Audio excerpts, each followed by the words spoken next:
Hey everyone, Coach Eric here. Thanks for tuning into my YouTube channel. And if you get a second, I'd appreciate you subscribing. I'm going to be putting a lot more content up in the coming year. And I've got a lot of requests lately. I did a Tuesday Traces with V1 Sports. I was a guest speaker there. And one of my highlights was this trace here of Gary Hallberg, who has won 12 times professionally, 3 times on the PGA Tour, and top 10 finisher, I believe top 6 finisher at the Masters over the years. So one of the best traces that I've ever had on my body track mat, and this video was taken at the TPC Scottsdale. And I'm going to go over it position by position. And as you can see, what you're looking at here on the screen is the bottom of his feet and the pressure and where it's applied. You'll see a lot of different numbers. So we have, this is Gary's left foot here, okay? And this is Gary's right foot. So you can see it's kind of like a heat map under the pressure under his foot. The more red it is, the more pressure is applied in that area. Now these are the toes. So these are the right toes up in this quadrant.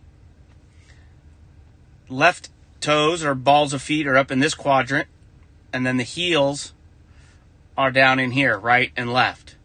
And you can see there's corresponding numbers that go. So you can see, now one of the things that Gary does, along with probably every elite player that I've ever had on my pressure mat, is they're very dynamic, which means they keep moving. They're constantly moving. They're never static. So let me go ahead and play this and let you watch it. And that little white ball is going to start to move as we play. And you're going to see how the ball moves around as he's preparing. Okay? You'll see he's going to start moving around. You can see the numbers changing. You can see the pressure changing a little bit. It's going to be a little bit in slow-mo here. So as Gary starts to move the club away, you'll notice the numbers changing. The ball's moving. Okay, and the line that you're seeing drawn is the trace. And this is basically like somebody's fingerprint. I call it his footprint. Okay, it doesn't change much. Okay, now, so what Gary displays here is what we call a linear trace.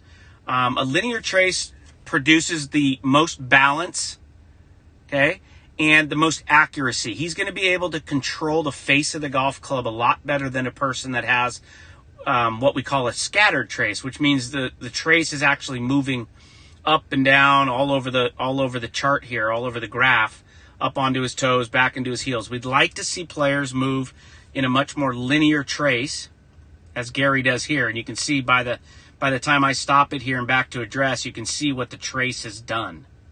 Okay? So let's go over this position by position. So what I think is interesting is if you look at Gary here, he starts with 49% on his left foot. Okay, so that's over here. This corresponds to here. All right. But as you can see, he's going to be moving around a little bit. So as he starts to move, he gets to 50-50. And then right prior to taking the club away, he has a little push into his lead side. And here you can see the push starting to happen right about here. Okay, where he's going 49, 50. And then right before he takes it away, you can see this starting to increase. 50, 51, 52, 53. I think he hits 54. Right about there, he hits 54. Which means he's got 54% of his pressure in this foot at the moment, right before takeaway. And you can see that the little ball moved to the left prior to him even moving the club away. Okay, so let me take that away and this. Okay, so as you see, he starts to move the club away. And I'm going to stop Gary in position number 2, P2, where the shaft is parallel to the ground.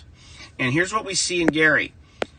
You can see that his pressure has moved to 69% into his trail foot.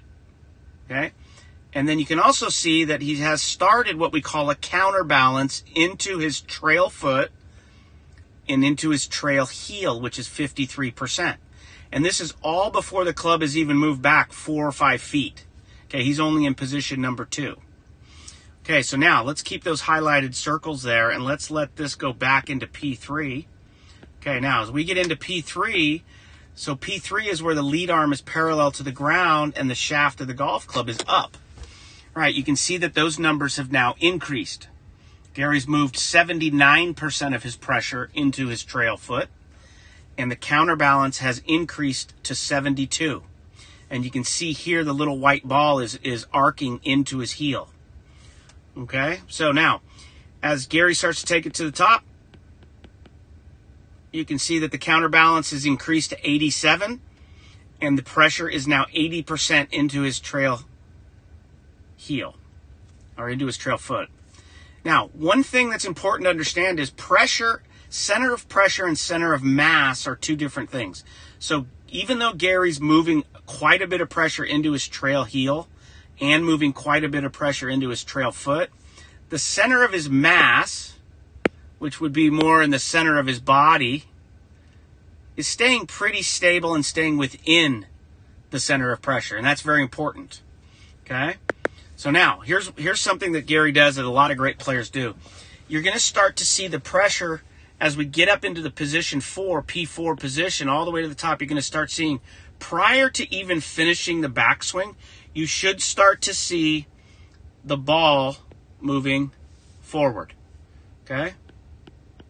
So right here, Gary's just finishing, and you can already start to see where he's starting in transition right about now. Okay? And you can also see that on his trail foot here, he's increased the pressure on his trail foot from 80 to 81%, and now it's starting to move back towards his lead side. Okay, and you can see it lead side now. So he's got 57%. Right at this current time, he's got 57% over here on the lead foot. Okay? So let's go back into P5 so you can see that shift back over laterally to the lead side begins earlier than position number 5, which is lead arm parallel to the ground.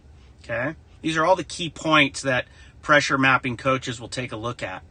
Okay, and as he starts down here, again, 62 into the lead side, right about here, just prior to impact, he hit 68%. And if we go one click forward, he hit 73%. And then just post-impact, he's right around 78%. But what's really interesting, if we keep going, you can see how linear Gary's trace is. Okay, it's arcing almost in relationship to the pivoting of his body. Okay, and so as he comes through, he gets into 85, 86, and now you can see how much red is in the lead side. Okay, so again, Gary Hallberg, 12-time winner professionally, has the perfect linear trace, probably the best trace that I've had on my pressure mat. Hope you enjoyed. Thanks for subscribing.